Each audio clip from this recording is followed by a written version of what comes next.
ኣብ ዞባ ዓንሰባ ብወፍሪ ተምሃሮን ልምዓት ሰፊሕ ዕማማት ክሰላሰል ጸኒሑሎም ከም ኣካል ናይዚ ኣብ ናይ ሎሚ ዓመት ወፍሪ ክረምታዊ ልምዓት ልዕሊ 7,000 ተምሃሮ ይሳተፉለው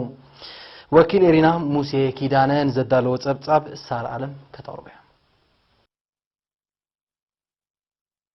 ኣብ ዝሓለፉ 25 ናይ ነጽነት ዓመታት መንእሰያት ብትምህርትን ስራሕን ተኸስኪሶም ብቕዓት ዜጋታት ንኾኑ ከምኡን ባህርያዊ ጸጋታት ኣከባቢን ምዕቃብን ንምስሳንን ኣብ ዞባ ዓንሰባ ብወፍሪ ተምሃሮን ልምዓት ሰፊሕን ኣድማዕን ዕማማት ከም ተሰላሰለ ተገሊጾም እዚ ውጽኢት እዚ ዝተረኽበ ሰላዊሁ ንጥፈት ዞባ ሚኒስትሪ ትምህርትን ሚኒስትሪ ሕርሻን ምዃኑ ዝሓበረ ሓላፊ ወፍሪ ተምሃሮን ልምዓት ኣብቲ ዞባ መምህር ክፍለ ሰለሞን ኣብ ዝተጠቕሰ ዓመታት ኣስታት 66,000 ተምሃሮ ብዝተሳትፍዎ ወፍሪ ልዕሊ 3 ሚልዮን ኪሎ ሜትር ቅናታዊ ዛላታት ከምኡን 6 ሚሊሜትር ኪዩብ ከትሪታትን ከም ተሰርሐን ተጸገነን ኣብሪሆም ብዘካዚ 3.6 ሚልዮን ፈስታት ኣግራብን ልዕሊ 500,000 ተኽሊ በለስን ክትከለን ከሎ ምጽጋን ጽርግያታት ዲጋታት ምውሓዝ ጽሬት ከተማታት መናጽ ቀጽሪ ኣብያተ ትምህርቲ ምሕጋዝ ጽጉማ ስድራቤታት ዘተኮረ ዕየውን ከም ተሳለጠ ኣብሪሆም እዚ መደብ ተምሃሮ ነቲ ብክልሲ ሓሳብ ዝተምሃርዎ ብግብሪ ከተግብሩን ክዕዘቡን ዝሕግዝ ዓቢ ናይ ልምዓት ወፍሪ ስለ ዝኾነ ኣብ ንኡዘባታት ከረን ሓጋዝ ዒላ በርዕድ ተከሌዛን ገለብ ሃበሮ ሓመልማሎን ኣስማጥን በቀጻሊ ከም ዝካየድ መምህር ክፍለ በተወሳኺ ኣብሪሆም ኣብ መወዳእታ መምህር ክፍለ ኣብ ናይ ሎሚ ዓመት ወፍሪ ክረምታዊ ልምዓት ኣስታት 7,400 ተምሃሮ ዝሳተፍዎ ንጥፈታዊ ይካየድ ከም ዘሎ ብምሕባር ንዓወት ናይ ዝወፍሪ ተራ ሚኒስትሪ ሕርሻን ካልኦት ኣካላት መንግስትን ክዓዝዝ ህዝቢ ከዓ ከም ወትሩ ተሳትፎን ምትብባዑን ከዛይድ ኣዘኻኺሮም ኣብ ተመሳሳሊ ኣርእስቲ ተምሃሮ ኣብያተ ትምህርቲ ካልኣይ ደረጃ መዝባን ሶይራን ዞባ ሰንዓፈ ብወፍሪ ክረምታዊ ልምዓት ኣብ ምዕቃብ ማይን ሓመድን ኣድማዕ ልጥፈታት የሰላስሉለው እቶም 532 ተምሃሮ ካብ 11 ሓምለ ጀሚሮም ኣብ ከባቢታት ሶይራን ምምሕዳር ከባቢ መጠራን ዝርከብ ጸዳፍ ቦታታት ኣብ ምዝላይ ተዋፊሮም ከም ዘለው ኣለይቶም ሓቢሮም ሓላፊ መደብ ምግራብ ኣብ ንኡስ ዞባ ሰንዓፈ ኣቶ ግርማይ ስዩም ብግድኡ ኣብያተ ትምህርትን ቀላጥ ከባቢታትን ናይ ምግራብ መደብ ተታሒዙ ከም ዘሎ ኣነጺሩም ተምሃሮ ኣብ ዝሃቦ ሓበሬታ ዘካይድዎ ዘለው ልምዓታዊ መደባት ረብሕኡ ብግቡእ ተረዲኦም ብትግሃት ይነጥፉ ምህላዎም ብምብራህ ንኣድማዕነት ናይቲ ስራሕ ናውቲ ማእቶት ክማላእን ብሓድሽ ክትካእን ተላብዮም ኣብ ንኡስ ዞባ ኣፍዓበት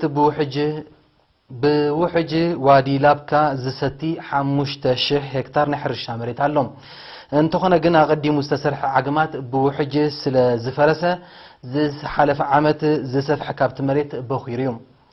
ነዚ ንምፍዋስ መንግስቲ ማሽነሪ ብምውፋር ነቲ ዓግማት ይጽግነሎ ወኪል ኤሪና ኣብቲ ንኡስ ዞባ ዑመር መሐመድ እድሪስ ንዝለኣኾ ጸብጻብ ኻልድ መሐመድ ብርሃን ከቕርቦ እዩ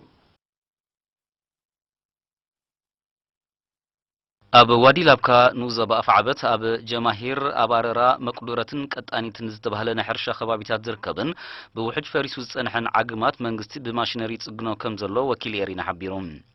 እቲ ዕማም ካብ ከበሳታት ንዝመጽእ ወሓይዝ ናብ መሬት ሕርሻ ኣሊኻ ምህርቲ ንምኽዕባት ዝዓለመ ምዃኑ ኣብ ጨንፈር ሕርሻ ዞባ ሰሜናዊ ቀይሕ ባሕሪ ሓላፊ ልምዓት ብቑሊ ኣቶ ተስፊት ገረዝጌር ገሊጹ ኣብ ዝሓለፈ ዓመት ብሰንኪ ምፍራስ ዓግማት ብዙሕ መሬት ከይተሓርሰ ከም ዝተረፈ ዝሓበረ ኣቶ ተስፊት መንግስቲ ነዚ ብምግንዛብ ብገዚፍ ወጻኢታት ክጽግኖ ከም ዝወሰነ ሓቢሩ ኣመሓዳሪ ንዞባ ኣፍዓበት ኣቶ ኣሕመድ መሐመድ ኑር ረጀብ ወገኑ እዚ ዝካየድ ዘሎ ስራሕ ኣብ ሂወት ሓረስቶት ዓብዪ ኣገዳስነት ከም ዘለዎ ጠቂሱ ዛጊድ ዝተሰርሐ ዘተባብዕ ከም ዝኾነን ድሮ ገለ ክፋላት ናይቲ መሬት ማይ ክኣትዎ ከም ጀመረ ብምብራህ ሓረስቶት ኣብ ዝካየድ ዘሎ ስራሕ ተሳታፍነቶም ከዕዝዙ ኣዘኻኺሩ ሓረስቶት ዋዲ ላብካ ብወገኖም ዝሓለፈ ዓመታት ዝፈረሰ ዓግማት ናይ ብሕቲ ማሽነሪታት ብኽቡር ዋጋ ተኻርዮም ክጽግንዎ እኳ እንተጸንሑ ኣድማዕ ውጽኢት ከም ዘይረኸብሉ ብምዝካር ሎሚ ብሓገዝ መንግስቲ ውጽኢታዊ ስራሕ ይሰላሰል ስለ ዘሎ ኣብ ንጥፈታቶም ዓብዪ ኣበርክቶ ከም ዘለዎ ኣረጋጊጾም ኣዛዚ መደበር ፖሊስ ንኡስ ዞባ ጊንዳዕ ሜጀር ክፍረ ማልያም ገብረ ክርስቶስ ንነበርቲ ምምሕዳር ከባቢ ለዓይተን ኣብ ምክልኻል ገበናትን በደላትን ዘተኮረ ኣስተምህሮ ሂቡ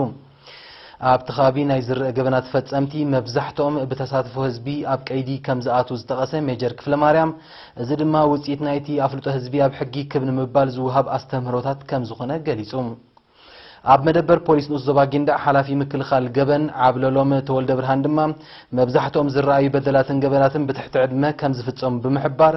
ወለዲ ኣብ ምምእዛንን ምክትታልን ደቆም ዕቱባት ክኾኑ ጸዊዑ ተሳተፍቲ ብወገኖም ብፖሊስ ዝውሃብ ኣስተምህሮታት ኣገዳስነቱ ርዱእ ስለ ዝኾነ ቀጻልነት ክህልዎ ብምዝኽኻር ተርኦም ኣብ ምክልኻል ገበናት ክብ ከም ዘብሉ ኣረጋጊጾም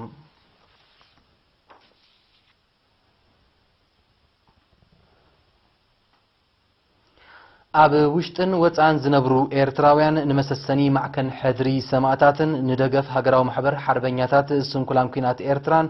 ዝውዕል 90,000 ናቕፋ ወፍዮም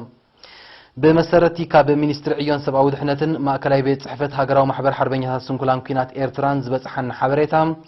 أب إيطاليا تنبر ويزرو قدسان يلما 50,000 نقفة نحربينها سنكولان كينات تكال تمرتي رينبو دما 14 نقفة معكن حدر سماعتات أبركيتهم هاجرايت جانتا أتلتيكس إيرترا لومي 24 حملة أبناء مفتسام معلتي أبز كارتو ناي 3,000 متر ناي مسناخل قيا ودر بمجدي أتليتا يمان هايل سلاسة برور مدالية تعويتام إيرترا أبز ودر بمجدي أتليتات يمان هايل سلاسن زرقم براخن زتوكلت كوينا أب تحيال متهلا استرائيلو بدها ودر يمان هايل سلاسة أب مودة أتازوريا حيال بقعات بمنصبرا نيكيناوي آموس كروي تختلو بشمون تدقيق إسران كالتن كاليتن شدشت شوعات نؤس كاليتن كال أي درجة حيزو وردر بمفتسام تعواتي برر مدالية كوينوم أتليت زر أي براخدما بشمون تدقيق 4 كاليتن شمون تشعات نؤس كاليتن مبل 10 سلسة بمخان وردرو زازيموم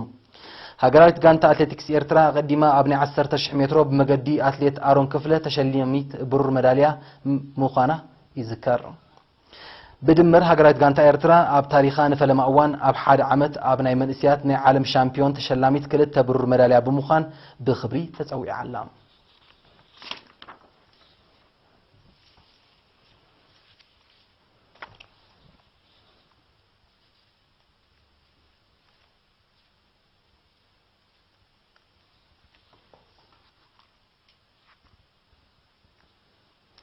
نازع الاسترالو زينا ومسنادو أبس زازي ملو زغط سلفانو إيريتي فقط كاتور نعدم بوغنا برمشات